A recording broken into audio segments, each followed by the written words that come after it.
آج ہم بات کریں گے کہ وہ کون لوگ ہیں جو تاریخ کا حصہ بنتے ہیں، تاریخ ان کو یاد رکھتی ہے۔ لوگ دنیا کے اندر اربوں لوگ آئے چلے گئے، لیکن چند لوگ ہیں جو تاریخ کا حصہ بن سکے۔ ہمارے ریسنٹ میں آج میں بہت سارے لوگ دنیا سے جا رہے ہیں لیکن کوئی نہیں جانتا، لیکن کچھ کو صدیاں گزر گئی، ہزاروں سال گزر گئے اور ان کے بارے میں ایک ایک بات ہم جانتے ہیں۔ اس کی کیا وجہ ہے؟ کون سے لوگ ہیں جو تاریخ کا حصہ بنتے ہیں؟ تو اس کو سمجھنے کے لیے سب سے پہلے یہ سمجھ لیں کہ نہ بہت بڑے علم والے، نہ بہت بڑے قابلیت والے، نہ بہت بڑی شخصیت والے کسی کو تاریخ یاد نہیں رکھتی کہ وہ نیک تھا، برا تھا، اچھا تھا، وہ کیسا تھا، وہ تاریخ نہیں یاد رکھتی۔ بہت سارے عابد تھے، بہت سارے عالم تھے، بہت سارے زاہد تھے، بہت سارے پیسے والے تھے، وہ دنیا میں آئے اور چلے گئے، دنیا اس کو یاد نہیں رکھتی، دنیا کو پتہ نہیں ہے، نہ تاریخ کے اندر ان کا کوئی ذکر آپ کو ملے گا۔ تو کس کو یاد رکھا جاتا ہے؟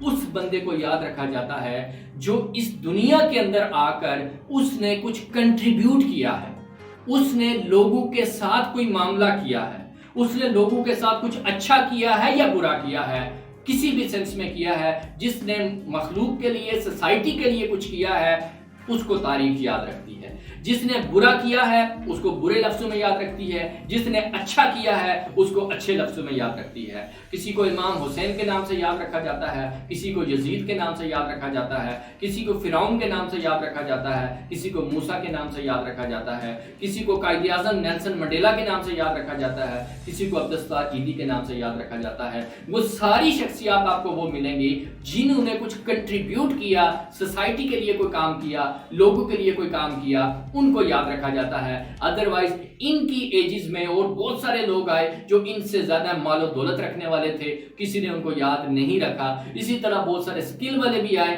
قابلیت والے بھی آئے، کسی نے ان کو یاد نہیں رکھا۔ تو یاد رکھا جاتا ہے تاریخ میں تو اس کو یاد رکھا جاتا ہے جو کچھ کنٹریبیوٹ کرتا ہے۔ لہٰذا آپ تاریخ کا حصہ بننے کے لیے، مخلوق کے لیے، لوگوں کے لیے، سوسائٹی کے لیے کچھ کرنے والے بن جائے، اور جب آپ وہ کریں گے تو آپ کو بھی تاریخ میں یاد رکھا جائے گا۔ اور یہ نہیں دیکھا جائے گا آپ نے کتنا بڑا کام کیا ہے، یہ دیکھا جائے گا کہ آپ کی کنٹریبیوشن کتنی تھی، آپ کے پاس جو تھا اس میں سے آپ نے کتنا کنٹریبیوٹ کیا ہے۔ کیونکہ یہ کوئی جو ہے وہ اللہ تعالیٰ کے ہاں نہیں ہے کہ جس نے زیادہ پیسہ دیا، جس نے بڑا کام کیا، نہیں، نیت کو دیکھا جاتا ہے اور یہ دیکھا جاتا ہے کہ کس نے کتنے میں سے دیا ہے۔